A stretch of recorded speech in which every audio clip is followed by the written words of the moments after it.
everyone, and welcome back to the Real Positive Girl podcast with me, Sabrina. This week's topic is we're talking about I'm an overcomer, which every single one of you are. And today's episode is talking about overcoming self-harm. So it's a pretty heavy episode. I definitely want to put that disclaimer out there. So just so you're aware, this is a pretty serious topic. So today is a big day for me.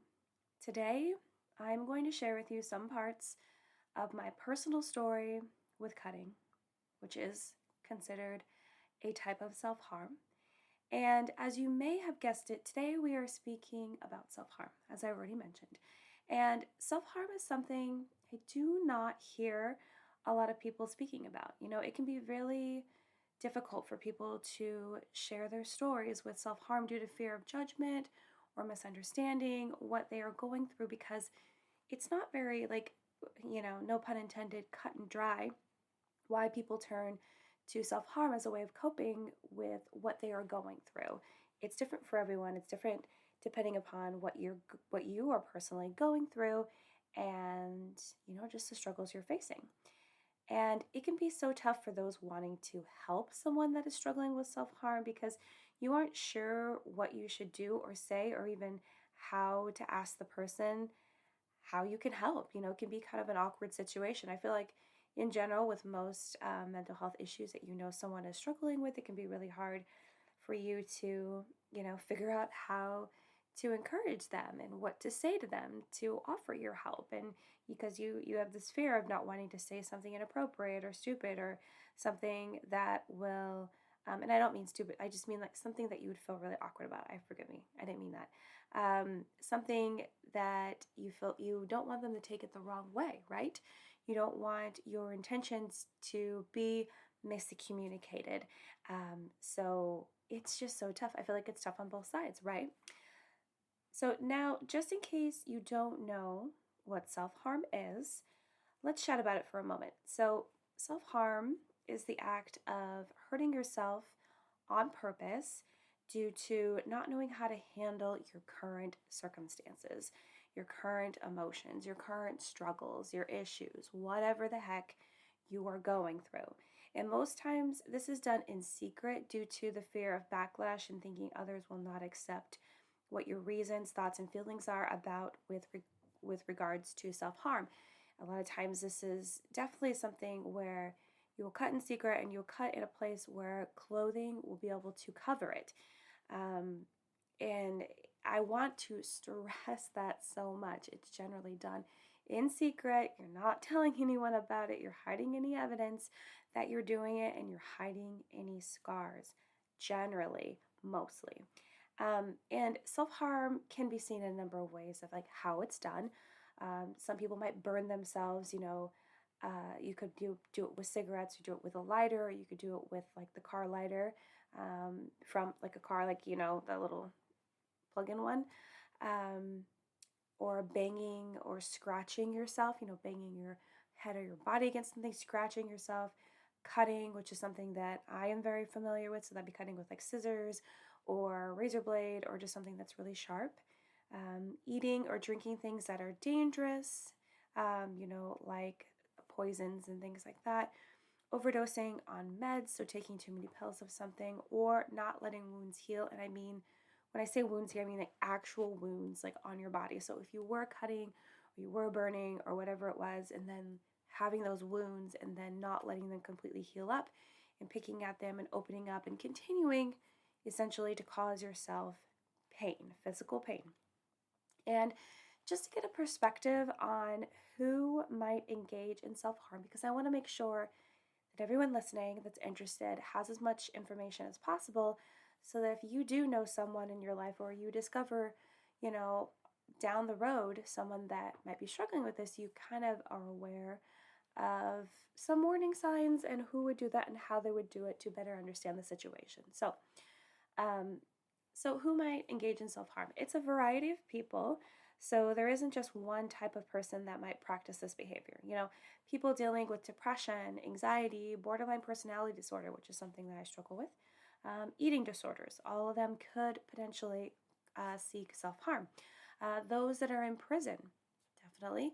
A veteran of armed forces, a lot of times you know if they're suffering from PTSD or other issues. Someone that has lost someone due to suicide because you just feel so much pain from that loss, you want to hurt yourself as well.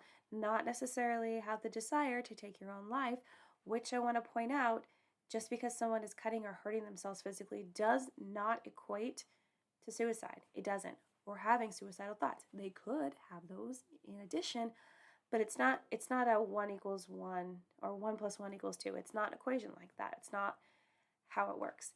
The last variety of person I want to share with you is a survivor of emotional, physical, or sexual abuse because they've had pain done to them. They're doing it back to themselves. That's what they're used to. Again, it is a coping mechanism. Now, you may be wondering why someone would engage in this behavior, and I'm going to list a few reasons why, which is different for everyone again.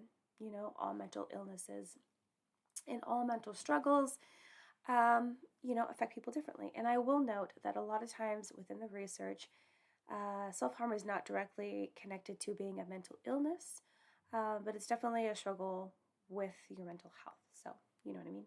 I'm going to list a few reasons why, which is different for everyone. And obviously, this isn't a conclusive list. It's not. You can go to Google and find more to add to this list. So, reasons why. Trouble dealing with strong emotions, punishing yourself for things you'd categorize as mistakes, to distract or get relief from your personal pain, and even to show someone how much pain you're in, which does break the commonality that this is practiced in secret. It can also be used to have control over one aspect of your life, especially if you feel like everything is spinning out of control and you just need one thing that you can count on, that you're in charge of. It's the cutting, or it's the scratching, or it's the burning, or it's whatever they choose to do. Before I talk about what can be done to overcome this behavior, if you are struggling with it or you know someone that is struggling with it, or possibly, I want to share my own experience with self-harm. I want to be completely open and transparent and authentic with you guys because it is something that I went through, and I want to share it with you because it could help someone else that has struggled with it. It could help you understand why people do it, and I think more people need to know, because so many people assume that it's done to get attention, and it's not, because as I mentioned, and as much research mentions, it's generally done in private and cut where no one can see, where you can just cover it with your clothing. So, obviously that equates to it not doing it just to get attention. So, okay, I'm happy to share it with you guys. I started cutting in college after I came back from visiting my father for winter break during my freshman year. It was the first time and last time I went home to visit during college because the experience I had with my father was very, very bad, and it came to a breaking point. There was a really big physical interaction, and I was just done. I was just over it. And terrible things had happened previous to that in my whole childhood growing up, but that was just the last straw for me, because I'd actually left my house, experienced a whole new life at college because I went to college out of state, and come back to this crap, and I was like, no, we're done here. So I started cutting because I was struggling with how I was feeling about what had happened during my home visit, all the pain and burden I had from my childhood, and I was in my first year of college, so I was already pretty vulnerable, stressed, trying to figure out life out on my own, even though I was super excited to leave my home and try something different and go to college and meet new friends and blah, blah, blah, get on with my adult life. It was still a lot to handle, as with most people. However, I knew I needed help and was open to that because I was in school to actually become a therapist. I was studying child psychology, also a minor in youth ministries because I wanted to be a youth pastor as well. So I was very aware of counseling and therapy, and I was totally open to it because it's what I was studying. I was like, yes, this is such a healthy, necessary thing. But I also wanted support from my friends. I'd made some good friends by this time. So I have a very vivid memory of taking the things I was cutting with to a friend and asking them to do something with it.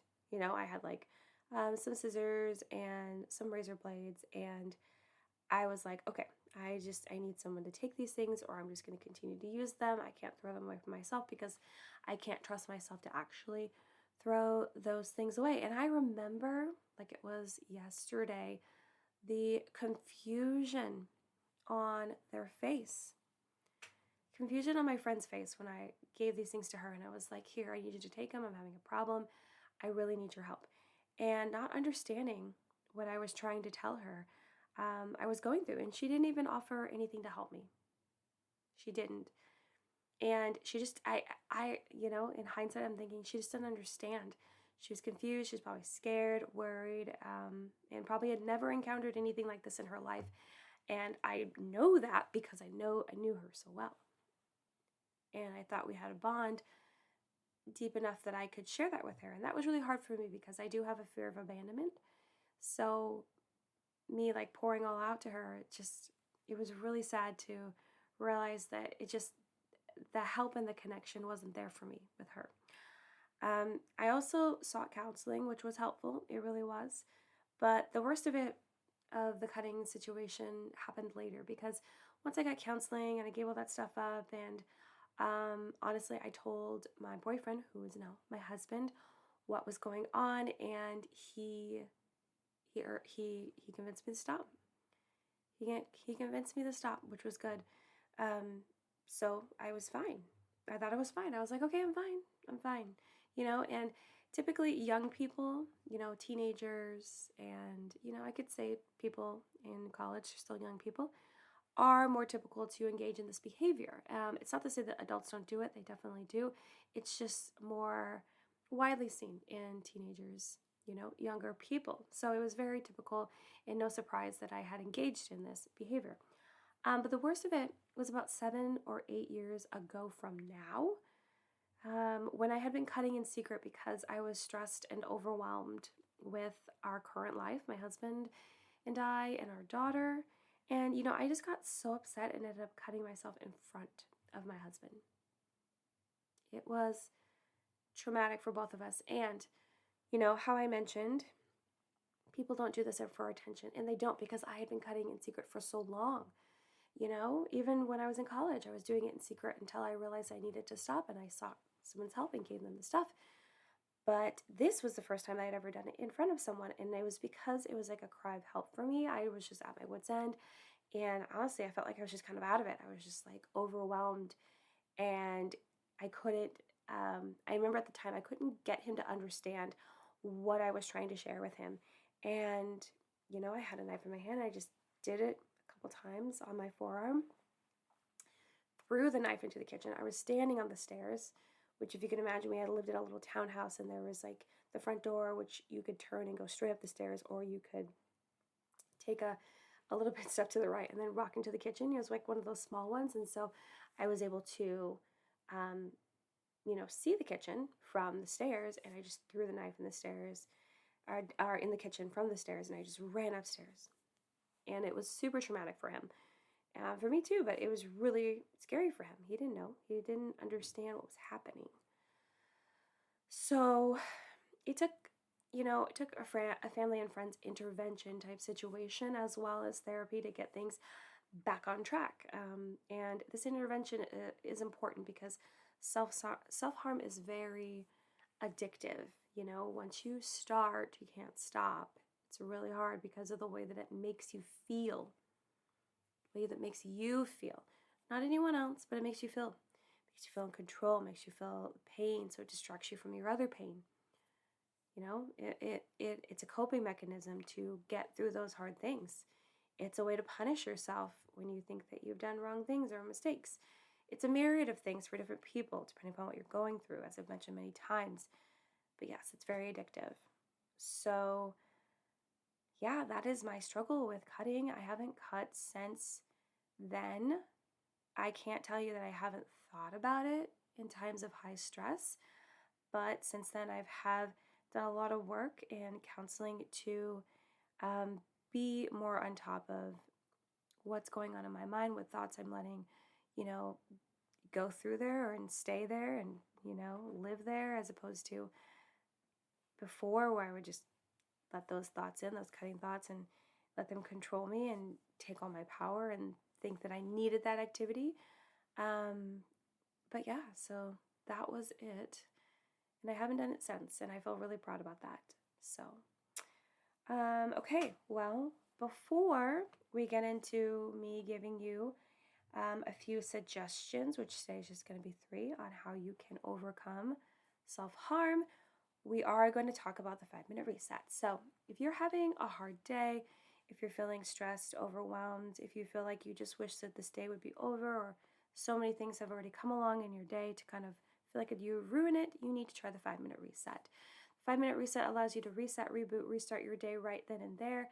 You can draw a line in the sand and really decide that the first part of the day, or whatever you're drawing the line, is not going to drag into the rest of the day or the day after. That'd be terrible.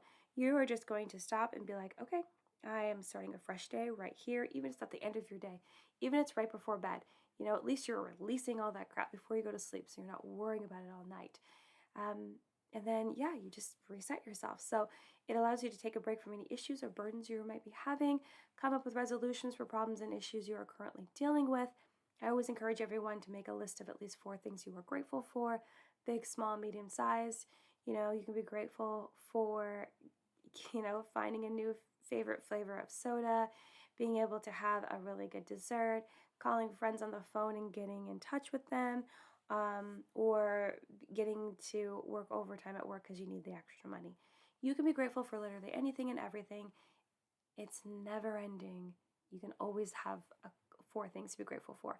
So do that. And then last but not least, make sure that you're feeling at least neutral, if not positive, about the rest of your day, because focusing in on your gratitude and the things that are blessings in your life and positives hopefully will help you shift your mindset and your perspective and realize that by spending more time in the positivity realm than the negativity, it'll help you get through those negative times you may be experiencing. But I do hope you're having a good day. But the 5-minute reset is always there for you. So let's chat about some suggestions that can help you overcome self-harm if you are struggling with it, or you know someone else that is. So these 3 are very straightforward. The first one is to find someone to confide in. So whether that is a friend, like I did, or a spouse, like I did, or a family member, or even a professional, which honestly, just so you know, you will have to seek a professional for this. I feel like it's absolutely necessary because, friends and family are great, spouses are great, partners are great, family's great. They are all great. But I do not believe that they are going to be able to give you the sorts of questions and thought processes you need to understand why you're doing it so you can fully overcome it. So you need to find someone to confide in. It's nice to have a friend or a family member or whomever to confide in and have someone that you feel like is your buddy through this, but you will still have to seek professional help. The second one is to figure out what triggers you to hurt yourself. So is it a certain type of stress or situation that happens? Is it when you have a certain encounter with someone? Is it when you spend time looking at yourself? Is it all about your self-worth or your image or all of that? You have to figure out what those things are. You have to figure out what those triggers are, so that you can be aware when those things happen, and you need to find a different way to distract yourself from wanting to hurt yourself. You need to be able to wean yourself away from having those thoughts. And like I said, I still even have the thoughts from time to time if I'm at high stress levels, but you need to be able to understand what is triggering that, and that is not an option that is no longer an option that you can take. So by being aware, more self-awareness, it's a beautiful thing. It'll help you get through it. And then the third one is to find new ways to cope. So in addition to figuring out the trigger, and you're like, okay, this thing is going to trigger me, it's about to happen, you need to find a different way to cope. So one of the most classic ways to do that with self-harm is to have a rubber band on your wrist, and when you want to cut or hurt yourself or burn yourself or whatever, you will snap the rubber band, because I know this is podcasting, but I'm like over here demonstrating and no one can see me. But you take a rubber band, you snap it on your wrist because it gives you that little quickness of pain that you were looking for, but it's not actually going to hurt you. And that is, a temporary thing. You won't necessarily do that forever. Maybe you need to, but it's a different way to cope. Or maybe you want to go for a run, get some sort of movement in your body. Maybe you need to engage in another activity that will fully distract your mind and help you refocus on something else completely so that you don't fall into old behaviors. So find someone to confide in. You will have to seek professional help, figure out what triggers you, and find new ways to cope. So I hope this episode helped you. I hope that it was beneficial to hear someone else's story. I want to end with the fact that I need the world to know and understand that for me and anyone else that has struggled with this or is struggling with it, this is not about seeking attention. It's not. It's the most common idea or theory or rumor about self-harm, but that's not what it's about. It's about a coping mechanism. It's about inflicting pain on yourself to distract yourself. It's about control. It's not about getting attention. I don't understand where those came from. Probably the anomalies of people out there like talking about how they do that or showing people, but I'm telling you, it's generally something that's done in secret. And you need to understand that it's not just like terrible people doing this, trying to do it for clout or something. No, they're doing it for whatever reason they're doing it for, and they are struggling and they need help. I needed help both times. So I need you to know that, and I need you to pass it along to anyone you know, because I'm so sick and tired of hearing people say how it's attention seeking. And I'll leave you with a brief story, just a quick little anecdote. I was on social media, and a lot of times I just like to browse and leave nice comments and kindness comments for people that are kind of in the same space that I dwell in, mindset, mental health, women supporting women, those kind of things. And I accidentally stumbled across a post where someone was saying that people that did harm themselves were insensitive idiots, and they used the R word. I don't even want to say it, but it's like it's alluding to someone with a disability. And I was so upset. I was like, this is so insensitive, because they painted themselves as someone that was super sensitive and so super smart. And since they were sensitive and smart, and they didn't harm themselves, that everyone else that did it was a terrible person, and that they weren't smart, and they weren't even deserving of attention or anything, and that they were only doing it for attention seeking. And I shot back in a nice way. I was like, don't you think this is a little judgmental? You may not understand what they're going through. I think that you should widen your perspective. It might be beneficial to you. And they fired back shots so terrible. I had to actually report a couple comments, and then a couple other people came up under me, and they were like, yeah, we're going to report too. And they got taken down, thankfully. I was glad Instagram was quick about that. But it just got me so infuriated that this person, which I'm sure there are other people out there, that just have this judgmental attitude and think that people that engage in this behavior are just terrible garbage people, which is not true. So that's all I have to say about this. But please, if you have questions, comments, concerns, anything about this topic, you are welcome to DM me. Check the show notes below. DM me on Instagram. Send me an email. I will happily talk to you about it. I'm very open and transparent about everything that I've gone through, because it's important for people to know that other people are struggling, other people know what you're going through, and are also willing to help you get through your struggle. So that's it for this episode, and I hope you come back to listen to the rest of the episodes for this topic. I am an overachiever.